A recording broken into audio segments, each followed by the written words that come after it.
ఈ విడ్డూరం చూసారా? ఒక దేశాన్ని కాపాడడానికి మీకు ఆ సైన్యము ఎప్పుడూ సిద్ధంగా ఉంటుంది. కానీ మీకు ఆ సైనికులను కాపాడడానికి ఎవరు వస్తారా అని చెప్పి ఎదురు చూసే పరిస్థితి ఎక్కడ? పాకిస్తాన్లో. ఎందుకు అంటే వేల సంఖ్యలో ఇవాళ పాకిస్తాన్ సైనికులు వాళ్ళ ఉద్యోగాలకు రాజీనామా ఇచ్చేసి మేము వెళ్ళిపోతాము, మాకు వద్దునే వద్దు, ఈ ఉద్యోగమే వద్దు అంటే విచిత్రం చూడండి. వాళ్ళ ఆర్మీ జనరల్స్ ఉంటారు, బాగా లంచాలు తీసుకొని ఈ విదేశాల్లో నుంచి వచ్చే డబ్బునంతా కూడా కొల్లగొడుతూ ఫైనల్గా రిటైర్ అయ్యాక ఏ దుబాయో ఏ లండనో అక్కడికి వెళ్ళిపోతారు. అంటే ఈ దేశాలలో ఒక స్కీమ్ ఉంటుందండి, మీరు ఇంత డబ్బు కట్టిన తరువాత మీరు ఆ దేశం యొక్క పౌరులైపోతారు, వాళ్ళకి ఒక ఇమ్యూనిటీ ఉంటుంది, ప్రొటెక్షన్ ఉంటుంది. వేరే దేశాల్లో నుంచి పోలీసులు లేదా మీకు ఈ నేషనల్ ఇన్వెస్టిగేషన్ ఏజెన్సీ అధికారులు వాళ్ళు వచ్చి అరెస్ట్ చేయలేరు. సో మరి పాకిస్తాన్లో ఉండే ఆర్మీ ఆఫీసర్స్ అవినీతి పరులు కదా, రేపు వాళ్ళ మీద ఎవరైనా కేసులు పెట్టి ట్రయల్ మొదలు పెట్టాలి, వెళ్ళి పట్టుకురండి అంటే వాళ్ళకి ఆ ఇమ్యూనిటీ కావాలి. కాబట్టి వాళ్ళు దుబాయ్, సౌదీ అరేబియా, యూకే, యూరోప్లో కొన్ని దేశాలు అక్కడంతా కూడా వాళ్ళకి ఇలాంటి ఒక ప్రొటెక్షన్ ఇవ్వబడుతుంది. కాబట్టి అంత ఈజీ కాదు. కానీ ఈ సైనికులు ఉన్నారు చూసారా, వీళ్ళకి భయం. బలూచ్ లిబరేషన్ ఆర్మీ వాళ్ళు ఎప్పుడు ఎక్కడ నుంచి వచ్చి ఏం చేస్తారు, సో తమ ప్రాణాలను కాపాడుకోవాలి అంటే ఎవరున్నారు, ఆ ప్రొటెక్టర్ ఎవరు? ఈ సమస్య ఇవాళ పాకిస్తాన్ ఆర్మీకి వచ్చింది. సో నిన్నటికి నిన్న ఒక ప్రాంతంలో మనం చూసింది ఏంటి, 2500 మంది రాజీనామాలు చేసి మేము ఎక్కడికో వెళ్ళి వ్యవసాయమో కూలీనాలి పనులో ఏదో ఒకటి చేసుకుంటాం, ఈ సైన్యములో అయితే మేము ఉండము అని ఒకవైపు అండి. ఇది యావత్తు పాకిస్తాన్లో వైల్డ్ ఫైర్ లాగా ఇవాళ స్ప్రెడ్ అవ్వడం. ఇక్కడ నాకు అనిపించే విషయాలు చూడండి, మనమే పొరపాటు చేసాం. అప్పుడు ఈ అమెరికా వాళ్ళు ఆఫ్ఘనిస్తాన్ విడిచిపెట్టి వెళుతున్నప్పుడు ఒక చిన్నపాటి యుద్ధం జరిగింది తాలిబాన్ వాళ్ళతో. అప్పుడు ఆఫ్ఘనిస్తాన్ ప్రభుత్వం ఏం చేసింది, కొంతమంది సైనికులను సెలెక్ట్ చేసి మన భారత్కి మీరు మీ దేశంలో ట్రైనింగ్ ఇవ్వండి అని చెప్పారు. సో మనం కూడా ఒప్పుకున్నాం, వాళ్ళకి ట్రైనింగ్లు ఇచ్చాం. కానీ యుద్ధానికి వెళ్ళిన వాళ్ళు యుద్ధమే చెయ్యలేదండి. ఎందుకు చెయ్యలేదు అంటే అటు తాలిబాన్లో ఉన్న వాళ్ళు పష్తూన్ యువకులు. సో మేము కూడా పష్తూన్స్, మేము మా వాళ్ళతో ఎలా యుద్ధము చేస్తాం? చూడండి ఎలా ఉందో. ఇది ఎంత డీప్గా ఉంటుందంటే చరిత్రను మీరు గమనించారనుకోండి, అద్భుతమైన విషయాలు బయటపడుతూ ఉంటాయి. సో ఆ రోజుల్లో మీకు భారత్ అన్నప్పుడు చాలా పెద్ద దేశం అండి. మీకు సెంట్రల్ ఏషియాలో ఉండే ఈ 5 దేశాలను కలుపుకోవాలి. ఏకంగా మీకు రష్యా దాకా కూడా మీకు అఖండ భారత్ ఉండేది. సో అఖండ భారత్ అనేది చాలా పెద్దది. ఇంకా చెప్పాలంటే ఆసీవగం అనబడే ఒక సిస్టమ్, దాని నుంచే ఆసియా అనబడే ఖండానికి పేరు వచ్చింది. అలాగే శ్రీ మహావిష్ణు వరదరాజన్ అంటారు. సో ఈ వరద నుంచే భరత అనబడే పేరు వచ్చింది. సో భరత ఖండము అని అంటాం. అంటే ఒక ఖండానికి విష్ణు పేరు, ఈ ఆసియా ఖండానికి శివ ఉపాసకులు వాళ్ళు పెట్టుకున్న పేరు. అంటే ప్రైమరీ గాడ్స్ ఎవరు? శివుడు, విష్ణు, వీళ్ళే. సో ఇప్పుడు వీళ్ళ పేరు మీద ఇంతంత పెద్ద ఖండాలు ఉన్నప్పుడు, సో అక్కడ మీరు పష్తూన్ యువకులను చూశారనుకోండి, ఎక్కడ ఉంటారు? ఆఫ్ఘనిస్తాన్ చేరువలో ఉంటారు. అప్పట్లో ఈ మతాలు లేవండి, వీళ్ళు ఎవరు కూడా ముస్లింలు కారు, క్రైస్తవులు కారు, హిందువులు కూడా కారు.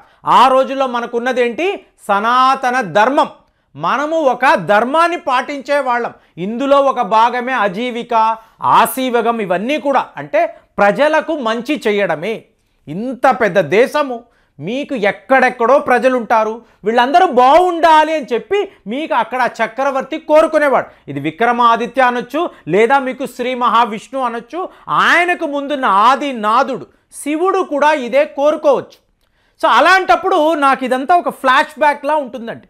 ఇవాళ ఇదే పష్తూన్ యువకులు మన కోసము పాకిస్తాన్తో, చైనాతో యుద్ధాలు చేస్తున్నారు. సో నాకు ఒక ఫ్లాష్ బ్యాకే. ఆ రోజుల్లో మనల్ని కాపాడడానికి మీకు ఆఫ్ఘనిస్తాన్ సరిహద్దుల్లో తిరిగిన వాళ్ళు ఇవాళ కూడా అక్కడే తిరుగుతున్నారు. కానీ వీళ్ళ యుద్ధం ఎవరితో అండి? పాకిస్తాన్తో, చైనాతో. ఇది చైనాకు ఎలా ఉందంటే ఒక నైట్ మేర్లా ఉందండి. వాళ్ళు ప్రతి ఒక్క ప్రాజెక్టు దాని మీద ఇంత మిలియన్ అమెరికన్ డాలర్స్ అని చెప్పి పెట్టుబడులు పెట్టడం.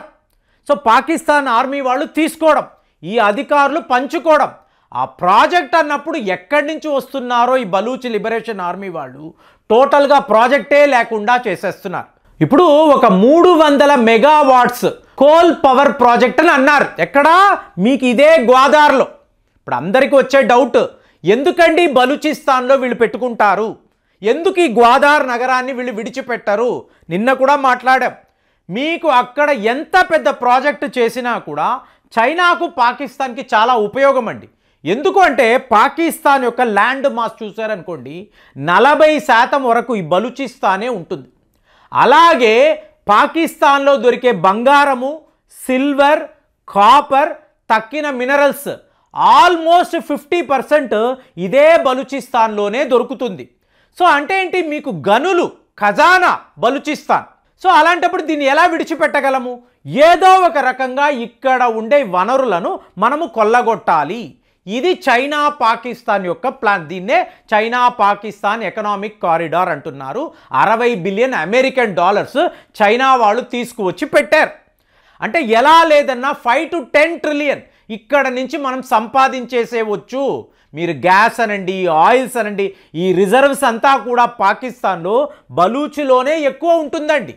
కానీ ఇది ఎవరి ప్రాంతము? ఆ రోజుల్లో మనతో కలుద్దామని అనుకున్నారు. మన నెహ్రూ గారు చేసిన పని మొన్న వీడియోలో కూడా మాట్లాడాము. కానీ ఇప్పుడు ఇవాళ బలూచ్ లిబరేషన్ ఆర్మీ వాళ్ళు చైనాని, పాకిస్తాన్ని ఎండగొడుతున్నారు. మీరు మా ప్రాంతంలో ఉండకండి, మాది ఒక విడి దేశము. సో ఇప్పుడు ఇక్కడ మధ్యలో ఎవరున్నారు? పాకిస్తాన్ ఆర్మీ. ఇందులో ఎవరున్నారు? ఈ పష్తూన్ యువకులు.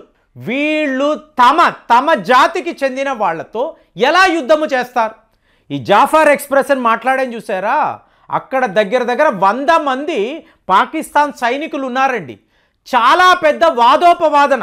మీరు ఏంట్రా తీవ్రవాదుల్లా మారిపోయారు అంటే, మీరు రా తీవ్రవాదులు. మన ప్రాంతాన్ని కాపాడాలి, కాపాడకుండా మీరు పాకిస్తాన్ ఆర్మీ మన శత్రువుతో కలిసి మీరు పనులు చేస్తారా? ఇవాళ వాళ్ళు ఏం మాట్లాడుతున్నారు? 214 మంది పాకిస్తాన్ సైనికులను మేము లేపేసాము, ఎగ్జిక్యూట్ చేసాము. ఎక్కడ? జాఫర్ ఎక్స్ప్రెస్ ట్రైన్ వద్ద. తర్వాత ఒక 90 మంది ఈ ట్రక్కుల బ్లాస్టులు జరిగాయి చూసారా, అక్కడ మరణించారు. ఇలాగ ఎన్నో దాడులు. ఏమంటున్నారు? మీరు పష్తూన్స్ అన్నప్పుడు ఇమ్రాన్ ఖాన్ అనబడే నాయకుడు ఒక పష్తూన్ నాయకుడు, చాలామందికి తెలియదు. సో వీళ్ళు ఇంత స్ట్రాంగ్గా ఉన్నప్పుడు, ఈ ఖాన్స్ అనేవాళ్ళు ఇంతలాగా ఉన్నప్పుడు మీరు వీళ్ళని దాటి అక్కడ ఏం చెయ్యలేరండి. అంటే వీళ్ళతో మీరు కలిసిపోవాలి. దానిని విడిచిపెట్టి పాకిస్తాన్ ఆర్మీ అంటూ ఈ సైనికులు ఎంతండి? ఒక 20,000 మీకు పాకిస్తాన్ రూపీస్, ఇది వీళ్ళ జీతము. దీనికోసం వాళ్ళు వాళ్ళ ప్రాణాలను పణంగా పెట్టాలా?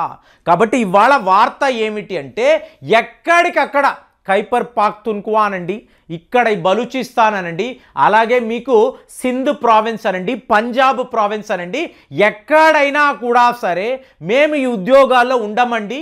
ఎవరు ఎప్పుడొచ్చి మమ్మల్ని వేసేస్తారో తెలియడం లేదు. మాకు పాకిస్తాన్ ఆర్మీలో ఈ డ్యూటీసే వద్దు, ఈ జాబ్స్ వద్దని చెప్పి వాళ్ళందరూ కూడా రిజైన్ చేసి వెళ్ళిపోతున్నారు. ఇప్పుడు అసలు సిసలైన క్రైసిస్ అనేది పాకిస్తాన్ ఆర్మీకి స్టార్ట్ అయింది. మరి అసీం మునీర్ ఇంతంతమంది ఉద్యోగాలు మానేసి వెళ్ళిపోతే ఏం చెయ్యగలడు? టోటల్గా బలహీన పడిపోయిన పాకిస్తాన్ని మనము ఏం చెయ్యగలము? ఒక్కసారి ఆలోచించి కామెంట్స్లో రాయండి. మళ్ళీ వచ్చే వీడియోలో కలుద్దాం. జై హింద్.